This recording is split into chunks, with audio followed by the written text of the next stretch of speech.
নমস্কার, বাঙালির পেট পুরা চ্যানেলে আপনাদের সকলকে জানাই স্বাগত। আমাদের প্রায় প্রত্যেকের বাড়িতে কিন্তু মাঝে মাঝে লাল শাক রান্না করা হয়, আর এই লাল শাক কিন্তু আমরাও অনেকেই খেতে পছন্দ করি। আজকে আমি এই লাল শাকটা একটু ভিন্ন পদ্ধতিতে রান্না করে আপনাদের সঙ্গে শেয়ার করব। তাহলে বন্ধুরা, দেখা যাক আমি কীভাবে লাল শাকটা রান্না করছি। এই লাল শাক রান্না করার জন্য কিছু লাল শাক আমি আগে থেকে বেছে ধুয়ে পরিষ্কার করে নিয়েছি। এই দেখুন, শাকের ডগার দিকের অংশগুলো আমি নিয়েছি, আর গোড়ার দিকের অংশটা কিন্তু আমি ফেলে দিয়েছি। আমার কর্তা মশাই সকাল 10:30টার মধ্যে কাজে যায়, আর বিকেল 4টের পরে বাড়িতে আসে। এই জন্য তার আগেই আমাকে কিন্তু ভিডিওগুলো তৈরি করতে হয়। এই জন্য যাতে আমি খুব তাড়াতাড়ি ভিডিও তৈরি করতে পারি, তার জন্যে কিন্তু আগে থেকে আমি শাকটা বেছে ধুয়ে পরিষ্কার করে নিয়েছি, কারণ শাকটা বাছতে একটু সময় লাগে। এই জন্য কাজটা আমি আগে থেকে করে এগিয়ে রেখেছি। আর এই শাকটা রান্না করার জন্য আমি কিছু পুঁটি মাছ নিয়েছি। পুঁটি মাছটাও আমি কেটে ধুয়ে পরিষ্কার করে নিয়েছি, আর অল্প একটু মিষ্টি কুমড়ো নিয়েছি, আর দুটো ছোট সাইজের আলু নিয়েছি। এগুলো দিয়েই কিন্তু আজকে আমি এই লাল শাকটা রান্না করব। প্রথমে আমি পুঁটি মাছগুলোর মধ্যে নুন আর হলুদ মাখিয়ে নেব।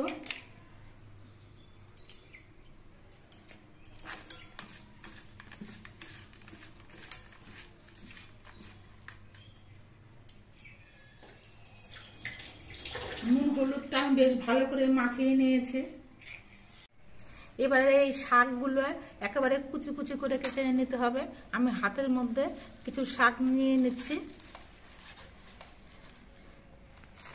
এবার কেটে নিয়ে এবার যতটা আমি সরু করে কাটতে পারি ঠিক ততটা সরু করে আমি শাকগুলো কেটে নিচ্ছি।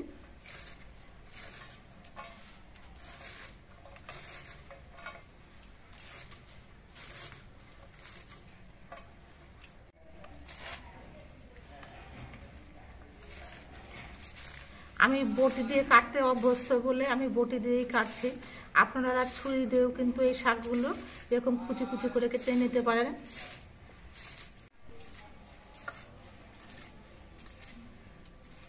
শাকটা কেটে নেওয়ার পর শাকটা আমি একটা সাইড করে সরিয়ে রাখছি। এবার এই আলু আর মিষ্টি কুমড়োটাকে টেনে নেব।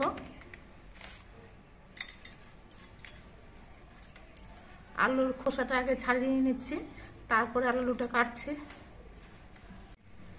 আলুর গায়ে খোসাটা আমি বেশ ভালো মতো ছাড়িয়ে নিয়েছি। এবার এই আলুটা আমি ডুমো ডুমো করে কেটে নেব।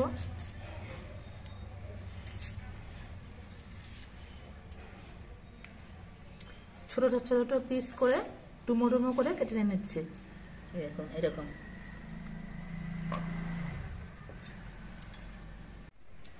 আলুটা কেটে নেওয়ার পর এবার মিষ্টি কুমড়োটা আমি কেটে নেব। মিষ্টি কুমড়োর গায়ের খোসাটা আগে ছাড়িয়ে নিয়ে ঠিক আলুগুলো যেরকম ছোট ছোট করে পিস করে ডুমো ডুমো করে কেটে নিয়েছি, মিষ্টি কুমড়োটাও কিন্তু আমি একই রকমভাবে ডুমো ডুমো করে কেটে নেব।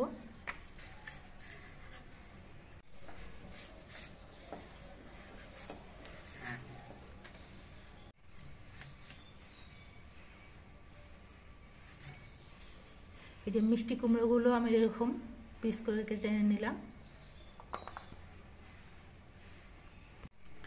মিষ্টি কুমড়ো আলু দুটোই আমার কেটে নেওয়া হয়ে গেছে। এবার চলে যাচ্ছি রান্নাঘরে। রান্নাঘরে এসে প্রথমে আমি আলু আর কুমড়োগুলো আমি যে কেটে নিয়েছিলাম সেগুলো ধুয়ে পরিষ্কার করে নিয়েছি। এবার গ্যাসটা অন করে আমি একটা কড়াই বসিয়ে দিচ্ছি। কড়াইটা বেশ ভালো মতো গরম করে নিতে হবে। কড়াইটা বেশ ভালো মতো গরম করে নিয়েছি। এবার কড়াইতে দিচ্ছি সর্ষের তেল। এই শাকটা কিন্তু সর্ষের তেল দিয়ে রান্না করতে হবে, তাহলে খেতে ভালো লাগবে।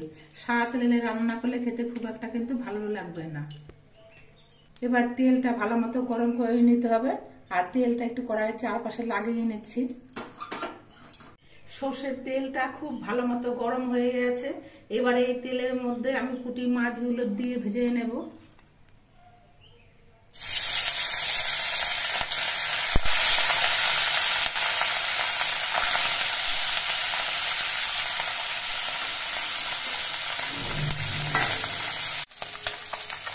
আমি শাকের পরিমাণ অনুযায়ী কিন্তু অল্প করে পুঁটি মাছ নিয়েছি, এই জন্য সবগুলো পুঁটি মাছ আমি একবারে ভেজে নিচ্ছি। যদি শাকের পরিমাণটা বেশি করে নেওয়া হয় সেক্ষেত্রে কিন্তু পুঁটি মাছের পরিমাণটা বেশি করে নিতে হবে, সেক্ষেত্রে দুবারও পুঁটি মাছগুলো ভাজা হতে পারে। যে পরিমাণে পুঁটি মাছ নেওয়া হবে সেই পরিমাণে পুঁটি মাছগুলো দিয়ে ভেজে নিতে হবে। রাতে 2-3 বার দিয়ে কড়াই লাগুক না কেন অল্প করে পুঁটি মাছ দিয়ে কিন্তু ভাজতে হবে। একবারে যদি বেশি মাছ দেওয়া হয় তাহলে মাছগুলো কিন্তু ভেঙে যেতে পারে। মাছগুলোর এক পিঠ আমি কিছুক্ষণ ভেজে নিচ্ছি, তারপরে মাছটা উল্টাবো। আগে মাছগুলো উল্টাবো না, তাহলে মাছগুলো ভেঙে যাবে। মাছগুলোর এক পিঠ আমি মিনিট 2-1 মতো ভেজে নিয়েছি। এবার মাছগুলো আমি উল্টে দিচ্ছি।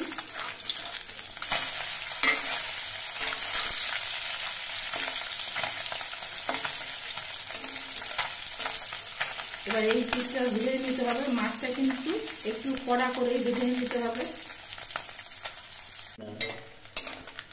মাছগুলো আমি বেশ সোনালি রং ধরিয়ে ভেজে নিয়েছি। এবার মাছগুলো আমি নামিয়ে নিচ্ছি।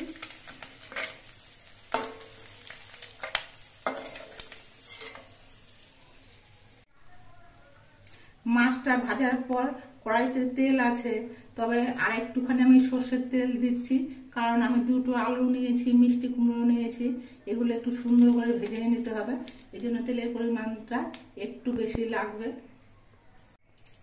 এবার এই তেলের মধ্যে একটা তেজপাতাকে আমি 2 টুকরো করে দিয়ে দিলাম, 2টো শুকনো লঙ্কা, আর দিলাম কিছু পাঁচফোড়ন। এবার এগুলো কিন্তু বেশ সুন্দর করে ভেজে নিতে হবে, একটু লালচে রং ধরিয়ে। তেজপাতা, শুকনো লঙ্কা, পাঁচফোড়ন এগুলো কিন্তু খুব ভালো মতো ভাজা হয়ে গেছে, আর পাঁচফোড়ন ভাজার কিন্তু একটা সুন্দর সেন্ট বেরিয়েছে। এবার এর মধ্যে আমি দিয়ে দিচ্ছি প্রথমে আলুগুলো।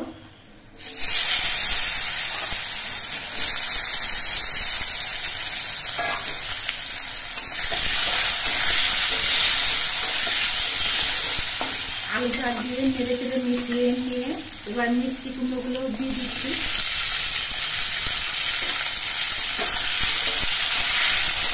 এবার এই আলু আর মিষ্টি কুমড়োগুলো কিছুক্ষণ ভেজে নিতে হবে। আলু আর মিষ্টি কুমড়োগুলো ভাজা হওয়ার সময় আমি পরিমাণ মতো নুন দিয়ে দিচ্ছি, আর দিয়ে দিচ্ছি কয়েকটা কাঁচা লঙ্কা। আপনারা যেমন পরিমাণ ঝাল খাবেন সেই অনুযায়ী লঙ্কা দেবে। এবার নুন দিয়ে ভালো করে নেড়ে চেড়ে মিশিয়ে নিতে হবে।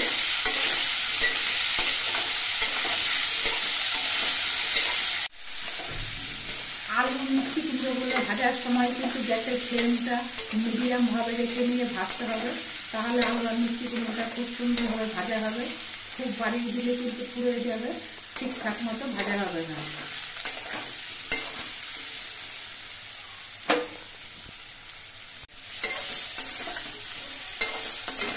আলু মিষ্টি কুমড়ো এগুলো আমি দিয়ে কিছুক্ষণ ভেজে নিয়েছি।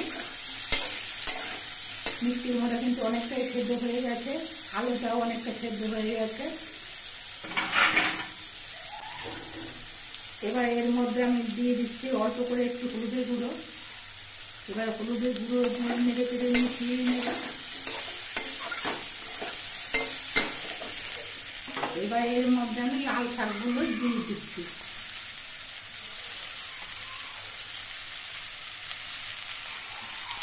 লাল শাকটা দিয়েও বেশ ভালো করে নেড়ে চেড়ে মিশিয়ে নিতে হবে।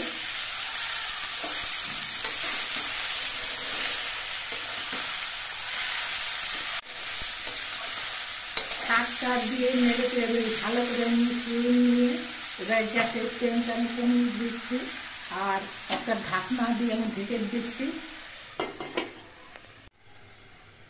মোটামুটি মিনিট 3 পর আমি ঢাকনাটা খুলে এনেছি, আর শাকটা আবার নেড়ে চেড়ে দিচ্ছি।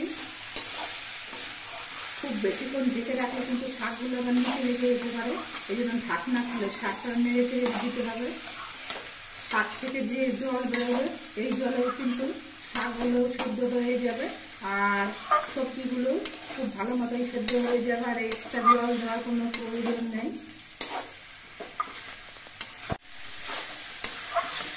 শাকটা কিছুক্ষণ নাড়াচাড়া করে রান্না করে নেওয়ার পরে এবার দেখে নিচ্ছি যে আলুগুলো সেদ্ধ হয়েছে কিনা। আলুগুলো কিন্তু সুন্দরভাবে সেদ্ধ হয়ে গেছে। এবার এর মধ্যে এই ভাজা মাছগুলো দিয়ে দিচ্ছি। মাছটা দিয়েও শাকগুলো নেড়ে চেড়ে কিছুক্ষণ রান্না করে নিতে হবে। আপনারা এই সময় শাকের মধ্যে অল্প একটু চিনি দিতে পারেন, তাহলে একটু মিষ্টি মিষ্টি লাগবে। আমি কোনো চিনি দিচ্ছি না, কারণ আমাদের মিষ্টি খেতে ঝাল ঝালি খেতে ভালো লাগে, এই জন্য আমি কোনো চিনি দিলাম না। মাছ দেওয়ার পর কিন্তু খুব হালকাভাবে নেড়ে চেড়ে দিতে হবে, নাহলে কিন্তু মাছগুলো ভেঙে শাকের সঙ্গে মিশিয়ে যেতে পারে, সেক্ষেত্রে শাকটা কাটা কাটা হয়ে যাবে, খেতে ভালো লাগবে না। এই জন্য শাকগুলো নাড়ার সময় খেয়াল রেখে খুব সাবধানে নাড়তে হবে। মাছগুলো আগেই কড়া করে ভাজা ছিল, মাছটা দেওয়ার পর আবার আমি মিনিট 2 রান্না করে নিয়েছি। আমার শাকটা সম্পূর্ণভাবে রান্না হয়ে গেছে। এবার গ্যাসটা অফ করে দিয়ে আমি শাকটা নামিয়ে নিচ্ছি।